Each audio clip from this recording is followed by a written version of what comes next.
So I just quit my job. I'm overwhelmed. I'm scared. I'm confused. I'm excited, completely run down, exhausted. I want to share a story with you today that I've never put on the internet, and I've never really delved into my personal life in this way before. This is a fun video for all the new subscribers I've recently subscribed, so welcome! Yeah, so I quit my job today and I have a new one, and I'm just kind of in disbelief. Oh, I don't want to cry, I don't want to cry. I know it might seem normal for some of you that getting new jobs is like good.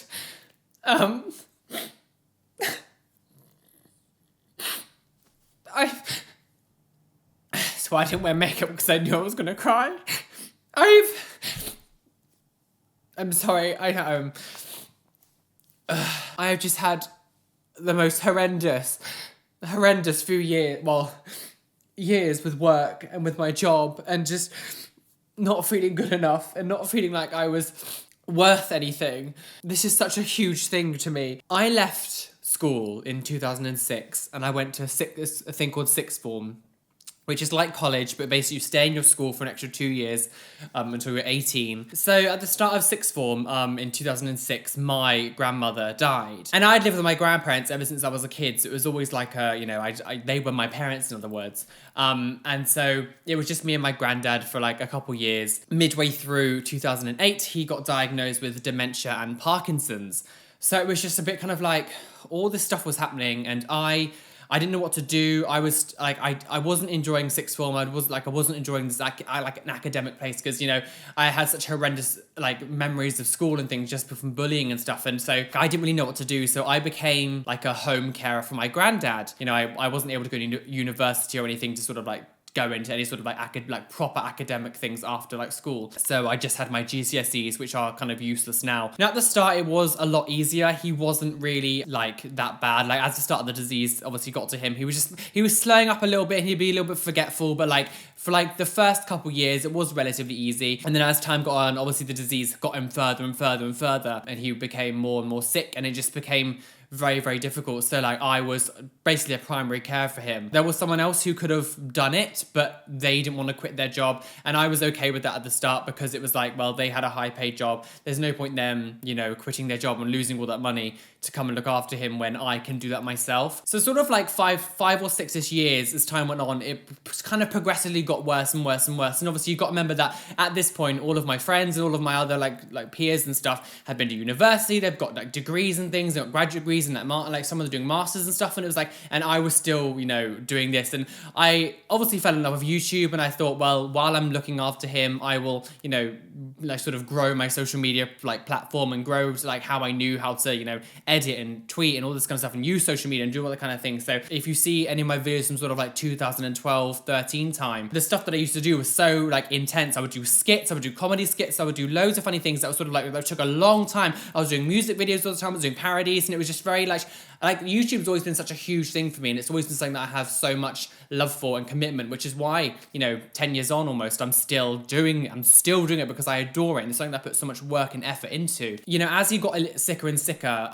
it was starting to dawn on me, like, in a few years' time, he's probably not going to be here, and I have to try and work out what I want to do with my life, because again, in sort of job ways, I haven't really kind of got experience when it comes to working in offices or working in like things like that. So I'd been working in a shop. So basically just before I left sixth form, I got a job in a supermarket called Summerfields. I've been working there at this point since 2007, and at this point it's sort of like 2014, so a long time at this point. And it changed over to another company called Morrison's in that time, and so if you'd known me for a long time, you know that I was working in a shop. So it's a bit kind of like, yes, retail is not the best place to work. I've done videos before about things that annoy me about retail people and all that kind of stuff, and people treat you like shit, and people do not give you any respect whatsoever. They think you owe them stuff. They're horrible to you, like especially like food retail. I feel like when you're working like clothing stores, it's not as bad, but like when you work in food retail, you're almost like the bottom of the chain in people's minds. I've been working in the store obviously for about sort of like 5-6 years at this point, not really getting real experience when it comes to outside of that like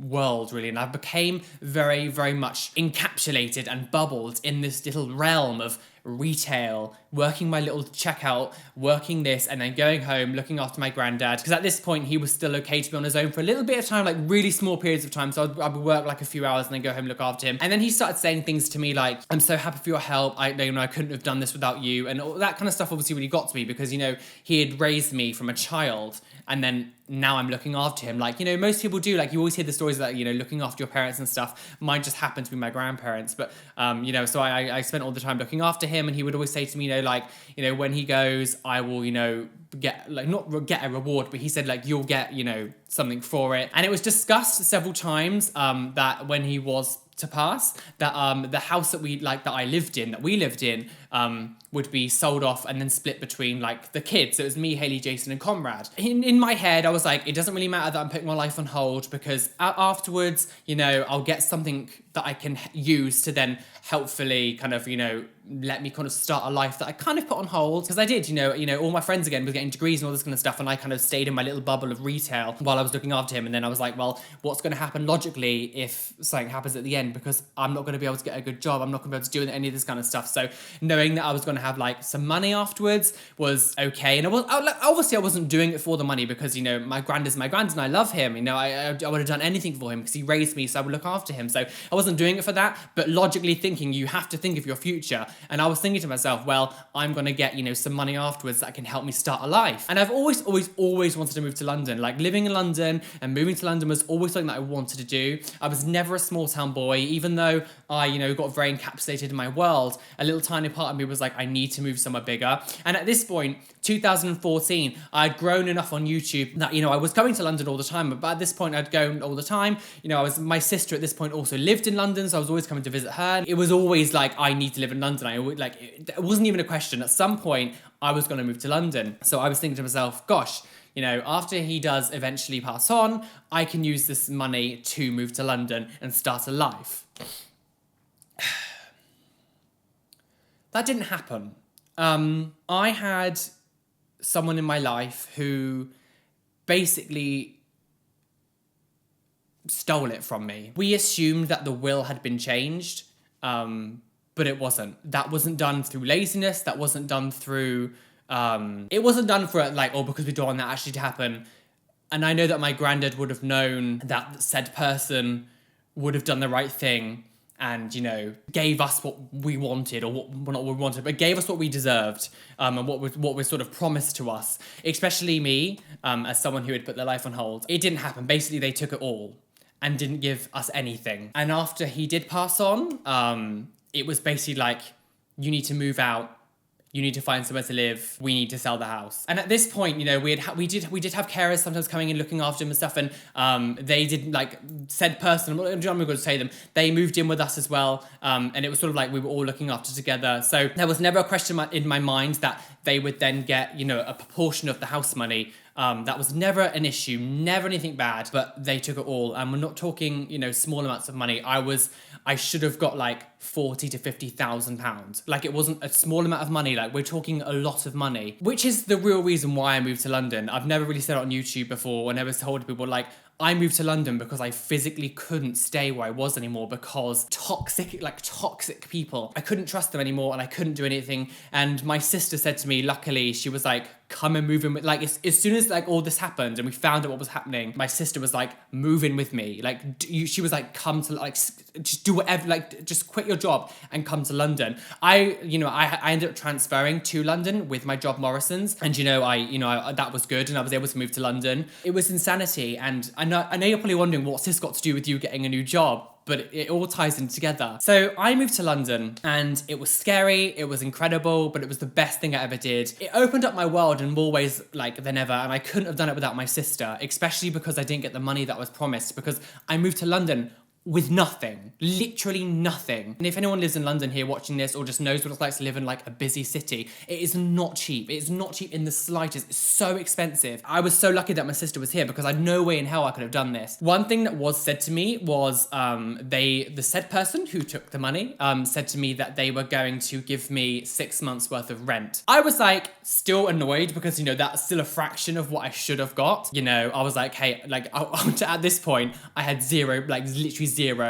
in my bank. You know, I was like, I'll take whatever I could get. Even so, my sister paid for me to move there. She paid for my moving van. She paid for all my stuff to be packed up. She paid for everything, like literally everything. She paid for it all the fuel, everything for me to move in there. She didn't charge me rent when I moved in with her. Like, she paid for everything, and she didn't have much money herself. She did this all for me because, you know, she's a good person, and I'm completely indebted to her for life. Like, my sister's always been my hero. So when I moved to London, you know, they came and visited me once and said, are you still looking for someone to live? And I was like, yeah, of course. And I said, are you still doing the whole 6-month thing to help me out when I find somewhere to live? And she was like, yes.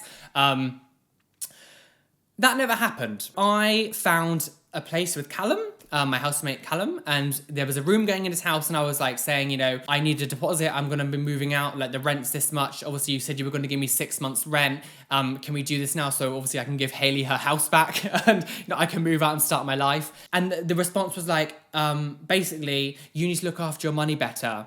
What money? What money have I had that's any more that I need to look after better? And then I basically had to fight. I had to fight so hard to get some money to help me get the deposit together, and just because you'll remember, I'm still working in a shop. Retail doesn't pay fuck all. I couldn't find a job. No one was giving me a chance to get like any job, because you'll remember now, I've been working in retail for 8 years. And I was like, what, like anywhere I would apply for would be like, no, you don't have any experience, no experience, no experience, no experience, I need more experience. And it's just being in London, trying to get a social media job in London is so difficult because it's obviously a bit more of a niche like job. So many people, there's only like one job opportunity that comes up, and then so many people try to get to it. At this point as well, I was so scared and terrified to try and actually get jobs as well, because I've done the same thing for such a long time that mentally trying to get out of it was so difficult for me, because I never felt good enough. I never felt like I was okay, like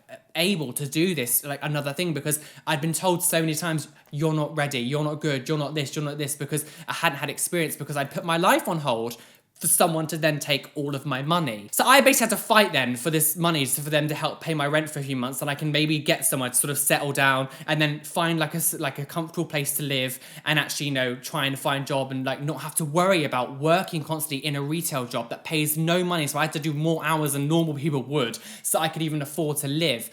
And they gave me like 1/3 of the money that they were going to give me, and I was just like, I can't, and they didn't even want to do this. Like, I basically had to bribe them by saying, well, I can't move up Hayley's house, and Hayley's like wants me to go because it's not fair on her. And it's just like, it was just a horrible situation. And I, you know, luckily managed to find ways around doing this kind of stuff and getting enough money to live. And I was, you know, working full-time in a shop, doing as much YouTube as I possibly could to make as much money. Luckily, Patreon and stuff obviously helps out as well. I had a few people help me out as well along the way, which I, you know, completely appreciate. Being so terrified of ever getting, like, applying for jobs and being so terrified of doing all this stuff, the fact that now, 3 years on, living in London, I finally have got what I've wanted is just, it's not sunk in in my head. It's not even like the fact that I don't have to go back to a shop anymore in my life. Last February,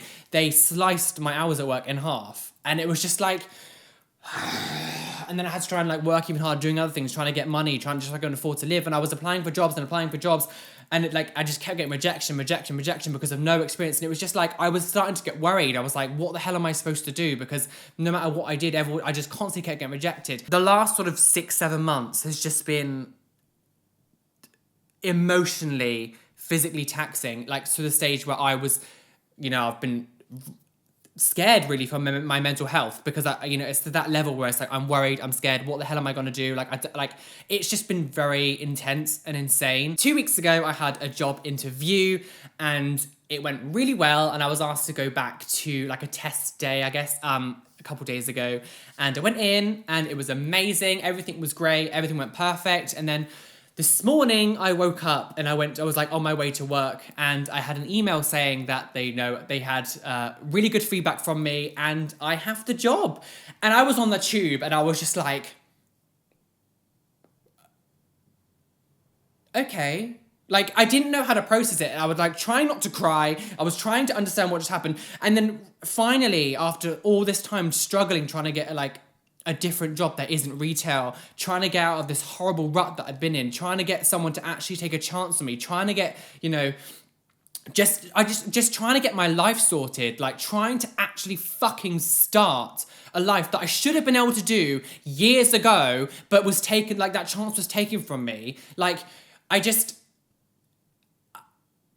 don't know how, I don't know how to feel at the moment. I don't know how to react. And it's just, I'm a bit kind of like, my mind's going crazy. And, I start on Monday and like, I walked into work and I was just sort of like, I'm never coming back here again. Like, I never have to come back here ever again. It was just insane. So like, I went to my manager and I told him I was going, and like, it was just mental, literally mental. And then when I left, and I was just walking home like, I never have to see this place again. Like, I hated where I worked, hated it so much.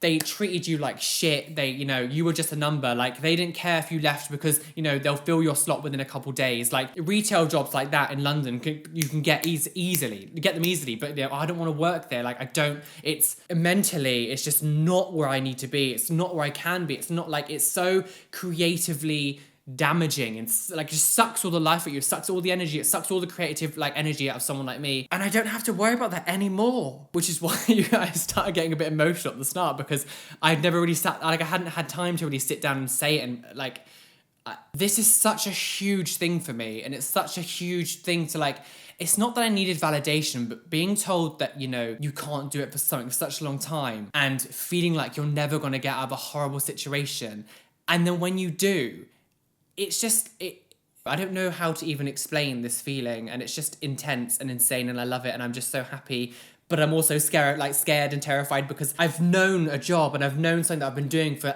11 years now. I've been doing this one thing, and I know how to do it, I know what I'm doing, and I've just been doing this one thing, to then be like, that's not what you're doing anymore, you're doing this, and it's terrifying, absolutely terrifying, but I'm excited. But again, I'm overwhelmed, and then I'm nervous and I'm anxious, but it's been a weird journey, and I can't believe that the next part of it's happening now, and it's just, I don't know, if it wasn't for YouTube, God knows where the hell I would have been. And I know I tell you this all the time, and, people can be quite disingenuous when it comes to, I love you, but I genuinely do love you guys. And, I see so many constant people that comment on every single video, and I see you guys all the time, and it's just like the community that I've built, and you guys have obviously helped me, like, as well, like, you've helped me a bit financially as well, because you've given me some sort of income through this from watching my stuff and sharing things that I've been able to, live here as well. And now, like, it's just, yeah. I don't really know how like a final point, or how to like know how to end this video, but I have a new job now, and I've quit my job, and I don't have to work in retail anymore, and it's just, I don't know, it's scary how people change when money's involved, and how it can mess you over, but in the long run, it definitely has made me who I am now, and I'm glad that, who knows, if I had that money back then, maybe I wouldn't be in the situation I am now. Maybe I wouldn't be living with Callum. Maybe I wouldn't have the friends I do now. Maybe it would have been a different scenario. You never know, this kind of stuff. So thank you for your support. I love you. I'm sorry this video's been a bit weird and a bit different. And again, if you're still watching this video, comment down below, say I'm still watching, because, I want to see who's still here for this whole thing. This is a long one. If I could give you any advice, is please push yourself, and please, get yourself out of your comfort zone and do things that scare you. And if you're scared to do something, just absolutely do it, because you will regret it. Like, in the long run, you are the only one who's going to regret the things that you don't do. No one else is going to give a shit, really. They can be your friends, but you are the only ones that will regret the things you don't do. And, I regret not doing this sooner, and I'm sad that I didn't, push myself even further when it comes to stuff, but, things are the way they are. I can now start my life, and I can now, begin a new chapter of my life, and I'm so excited. And also, one advice, if you're gonna have retail jobs, if you're gonna work in bars, move around. Don't stay in the same place. Do as many different jobs as you possibly can, because, they don't care about you. They literally don't care about you. You're just a number. They can fill your job within a second. Like, if you're gonna be in a retail job, skip around shops, skip around stores, skip around different, like, kinds of retail. Like, if you're gonna work in retail, make it exciting and change where you go, because the longer you stay in one place, you get stuck. And and you don't go because you keep saying to yourself, I'm going to go, I'll get another job soon, I'll apply, I'll do this, and you never do. Be adventurous, because if you get into one place and you don't leave for a long time like I did, and you stay in the same place, it messes you up. You get so scared to do anything else because you're so used to doing this one thing. Yeah, it's gonna be so fun being able to be around people who sort of understand me and get me and let me be who I am and not try to restrict you in any way, shape or form. Like, it's crazy. And people said that you couldn't get a job looking like this. Well, bitch, I've fucking done it. So it's amazing. So with all that being said, I'm gonna go. I'll see you all very soon. Thank you for all your love. I adore you. Subscribe if you are new, and if you managed to stay this way, that's insane. And yes, I'll see you very soon. And yeah, good things are happening.